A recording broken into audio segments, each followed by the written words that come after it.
everyone, this is Angela and welcome to my channel. Please be sure to like, subscribe, comment, and click the notifications bell so you'll know whenever I upload any new content. In today's video, it's unfortunate. I want to ask the questions that some people may want to know, and that is regarding the suspected mass shooter yesterday who goes by the name of Robert or Bobby E. Crimo III. And allegedly yesterday in Highland Park during a 4th of July parade, he shot and so far deleted, as far as I know, 6 people and injured dozens of others. It's very tragic. So what I wanted to understand is, what were the energies governing him? Like, did he have something going on mentally that may have been undiagnosed? And by the way, I'm not a doctor, I'm not a psychologist or a psychiatrist, and these readings are done for entertainment purposes only. So with that, let's proceed. I just shuffled the cards for the Medunette, and this question is just asking about him in general. What's happening with him? And this is Robert E. Crimo III. So here's the first card. Okay. One thing I notice about these mass shooters, a lot of them come up with the Gab card. Gab is an energy that's associated with material wealth. And by material wealth, I don't necessarily mean being materialistic. That is a different thing altogether. But the reality, in order to live on this planet, you need to have some form of shelter. You need to have a consistent source of resources such as food. In the United States, that translates into money in order to be able to buy these things. And so there is a concern about his material wealth. Also, Geb represents the aspect of manhood that deals with being a provider, because from the earth, so many things can be extracted. You can farm and grow food. You can mine and extract minerals, and so on and so forth. So with a lot of these mass shooters, from Frank James up in New York City to now Robert E. Crimo here, if you look at my video on Frank James, I'm sorry, I get his name mixed up sometimes, you'll see that the Gab card also came up for him. So there is a concern about the aspect of manhood that deals with providing, the aspect of manhood that deals with procuring resources. Okay, so this is a Geb to Ma'at card, and I know that it's to Ma'at because these circles were not filled in, and that just simply shows that there was a path to be able to do this. Okay, now I need to pull another card to get the full understanding of the reading. So if you can just bear with me for a moment, let me write down the response before I move on to the next card.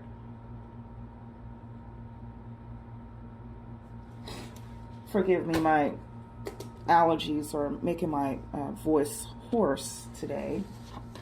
So I'm going to shuffle the cards again so that we can pull another card and understand the complete reading, or the complete response from the oracle, okay?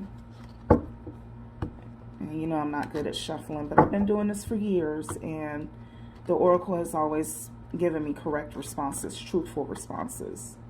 So my shuffling is not going to, the way that I shuffle the cards is not going to influence the response from the oracle. Bless you, sweetheart.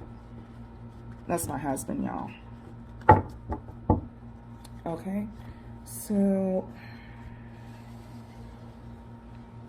now I'm pulling the second card.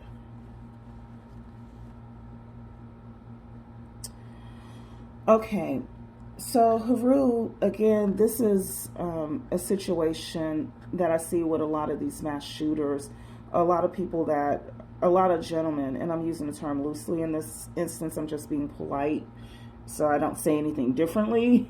A lot of the gentlemen who commit acts of violence, who commit mass shootings and things like this. Um, Cards representing responses, which come up in cards representing manhood, often present themselves.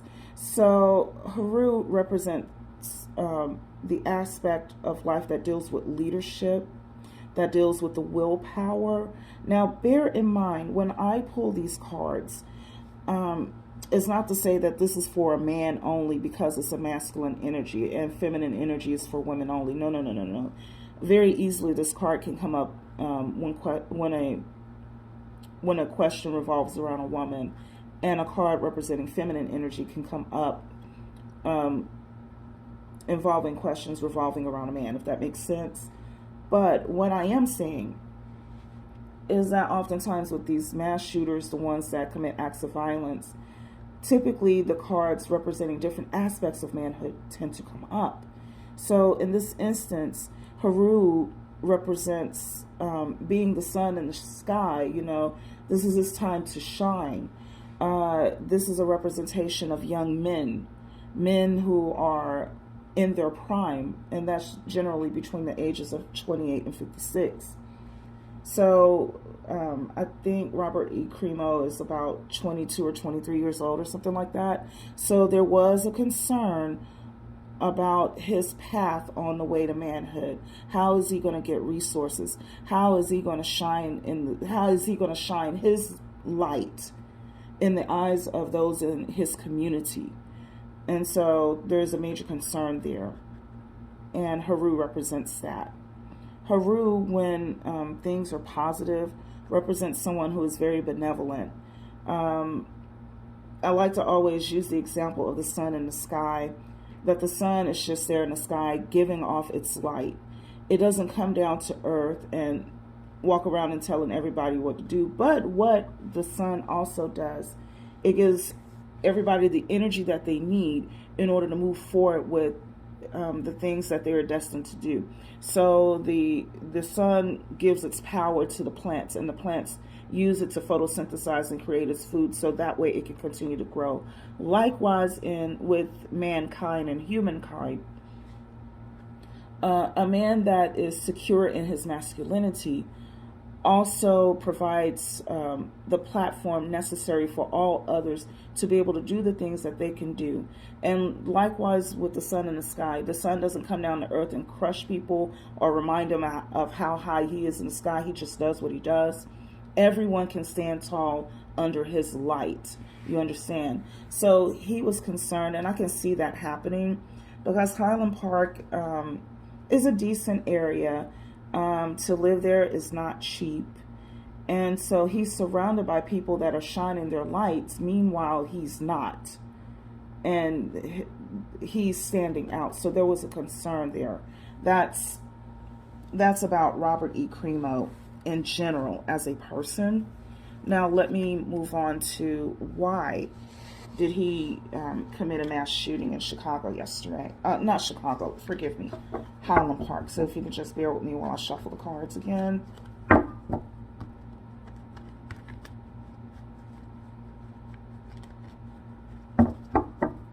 Yeah, when I did the reading on Frank James, the mass shooter on the subway in New York City, Gab came up, I remember it. And then Tahuti, which is another aspect of manhood, if I may. I mean, these cards represent so many different principles, but usually cards representing manhood come up for these mass shooters. And so for him, Frank James, it was Tahuti, which in that case he was concerned about what the remainder of his life was going to look like. So now I'm pulling a card for Robert E. Crimo. Why did he commit the mass shooting yesterday in Highland Park, Illinois? So here's the first one. And I have a card representing Sekert. Sekert deals with timing and seasons in life. It also deals with destiny. So this is showing Sekert to Chayas, and I know because only one circle is filled in. And Two to Chayas is a positive card, but it doesn't mean that, I have to pull another card to get the full understanding of the reading.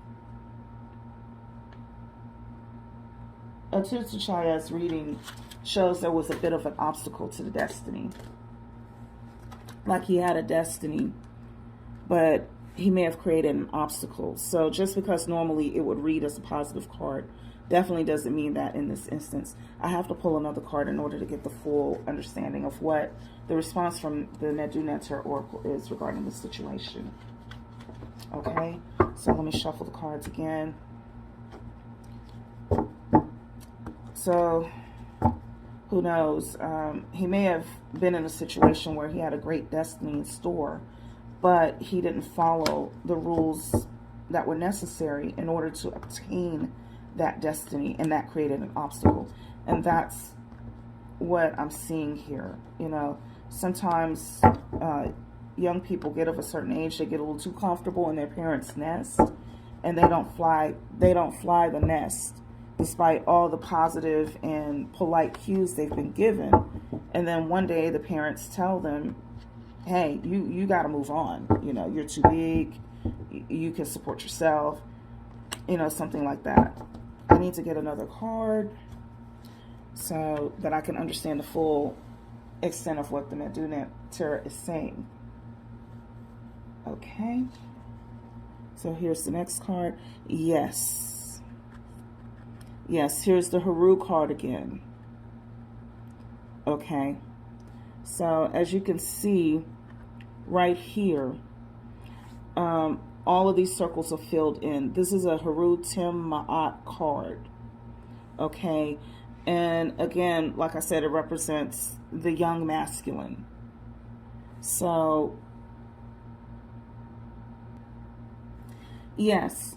So, what this represents is that he was destined to become someone that was going to be a good leader. Okay. He had resources available.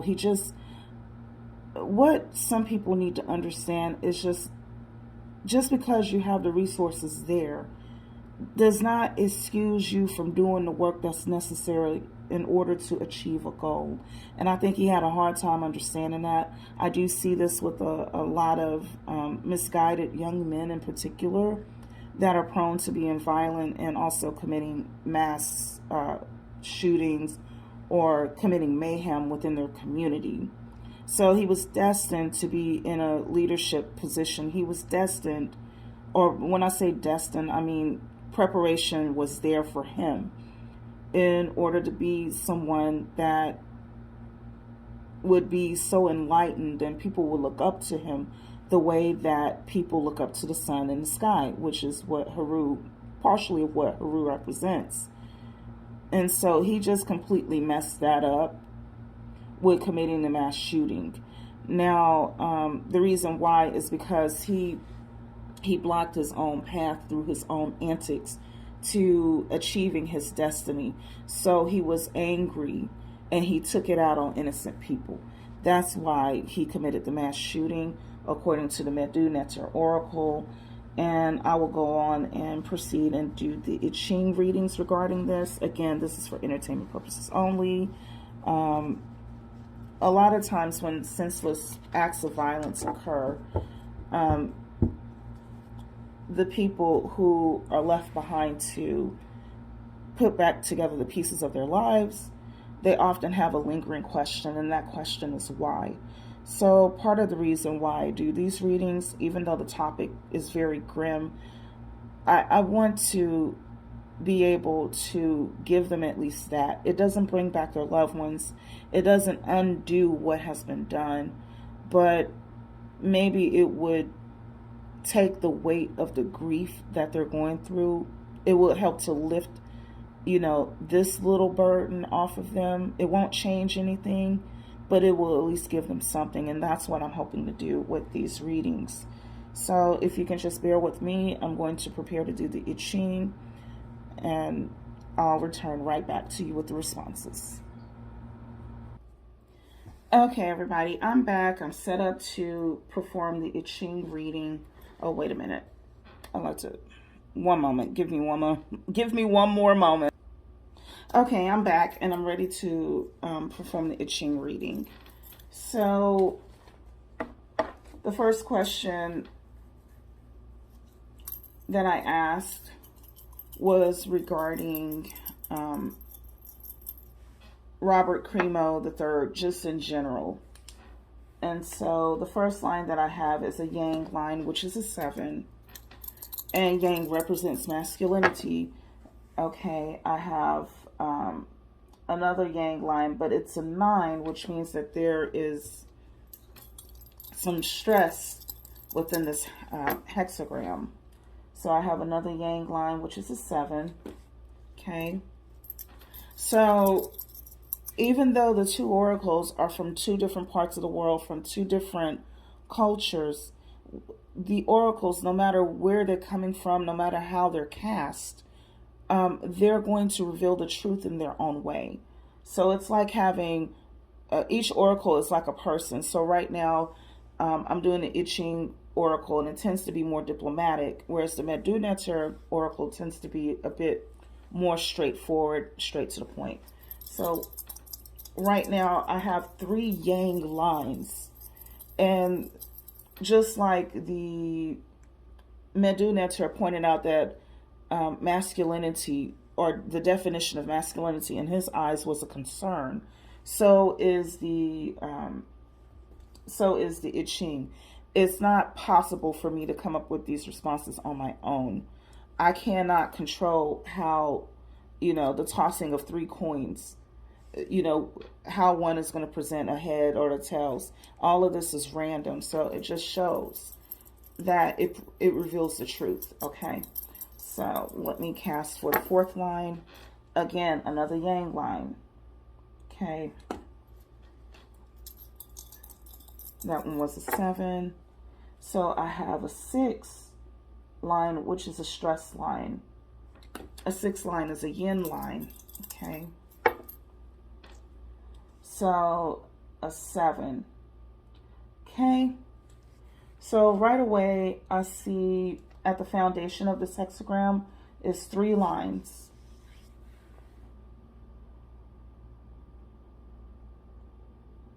Okay, give me 1 second. Okay, these are the lines from the I Ching. Okay, these are the 6 lines. And the 3 lines at the bottom are 3 solid lines.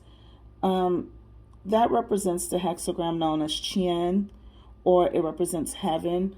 Also, as a member of the family, it represents the father. So right from the surface, I see that a concern about what his life in his prime is about to look like. And I'm not saying that he was entertaining becoming a father, but with masculinity and its journey, part of masculine growth is becoming a husband and becoming a father. And that often occurs within the prime of a person's life, that they enter onto that journey, they enter onto that path. So there is a concern again about what this aspect of his life is going to look like. And on top of that is Li, or the hexagram, or the, trigram for fire. Now, this is a, let's see, this is a solid line, a broken line, and a solid line. That together represents the hexagram for fire. So fire in the I Ching represents like the middle daughter or a young woman. So there was a concern about how he can attach to a young woman and complete his destiny as a man. That's on the surface. Now, the I Ching is far more complex. What I'm giving you is just a broken down version of what it means based on my sight. There are 64 different hexagrams. Multiply that number by 6, or multiply that number by 36. That's how many possibilities, that's how many responses that the I Ching can give you. So if you can bear with me for a moment, I'm going to look up the hexagram, which is Li over Chen. It's kind of like lightning is in heaven, and understand what it means, and I'll be back to provide you with that response.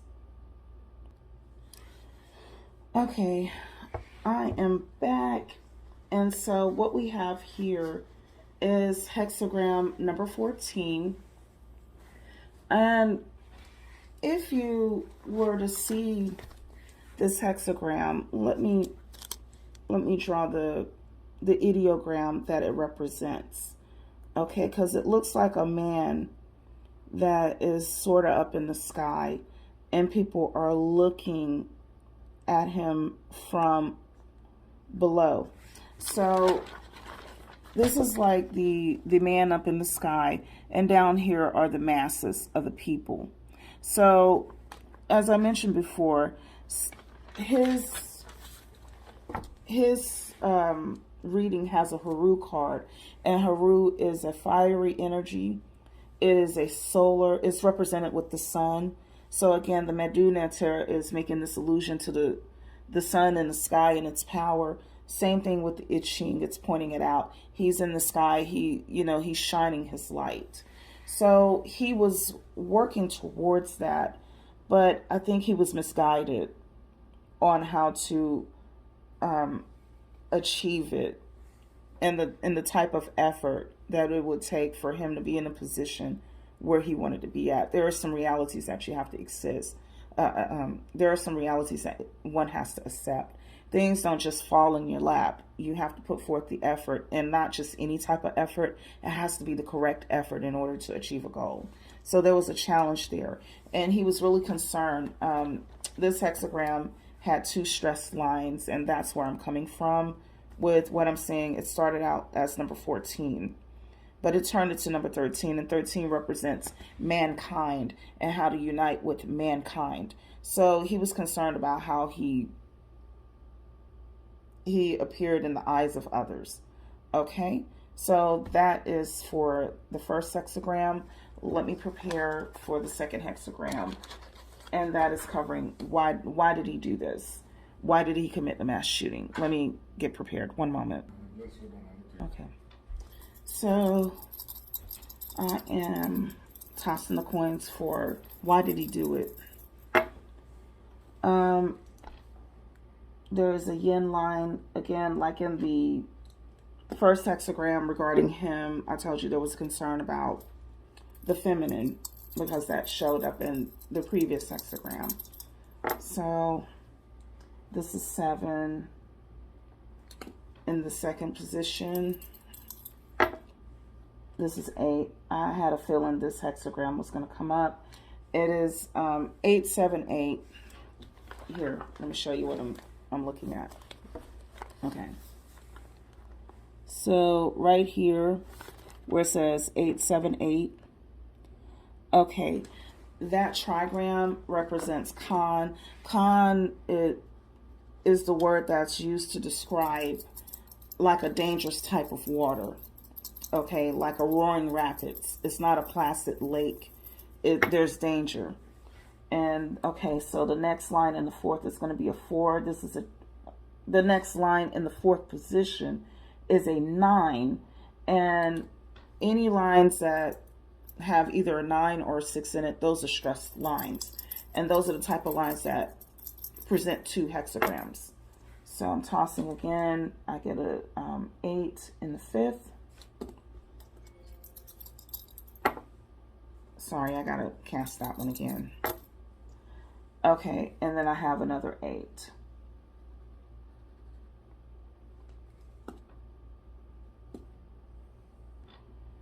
Okay, I'm back, you all. I had to look up the hexagrams.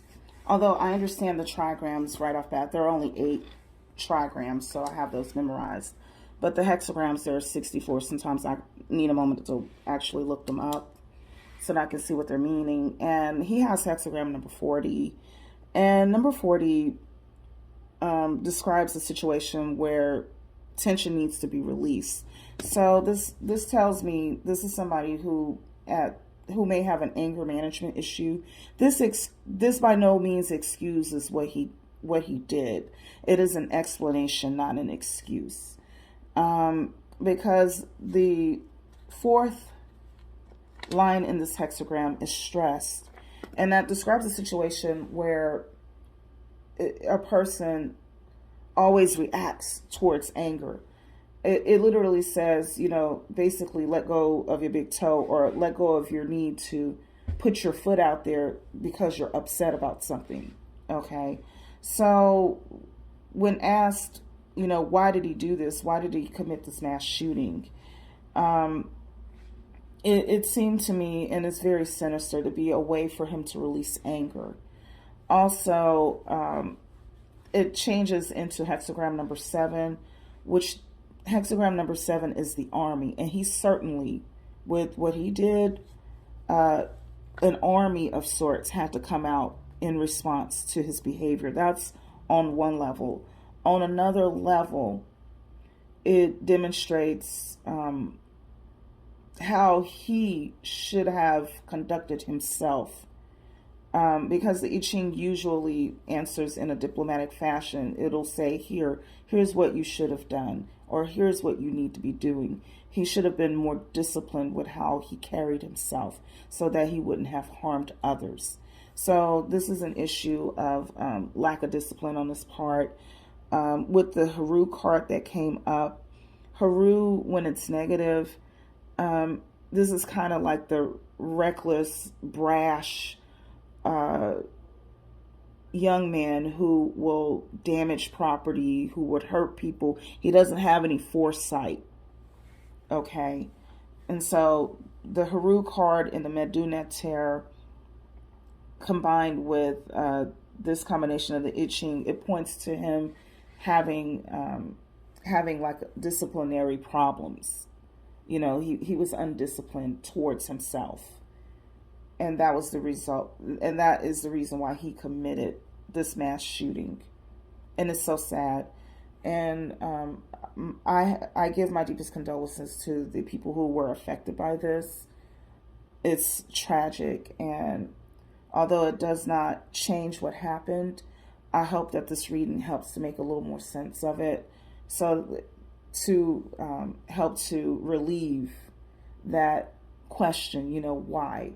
Why am I here, setting up funerals for my loved ones, paying these unexpected expenses, unexpected meaning at this particular time, they just went out to have fun for the day, and they should have been home. Why am I paying all these medical bills for those who have survived? Why? So it doesn't change what happened, but I hope that this helps to make a little more sense of it for you. And I do thank everyone for tuning in. Please be sure to like, subscribe, and comment. Share the video. And take care of yourself until next time.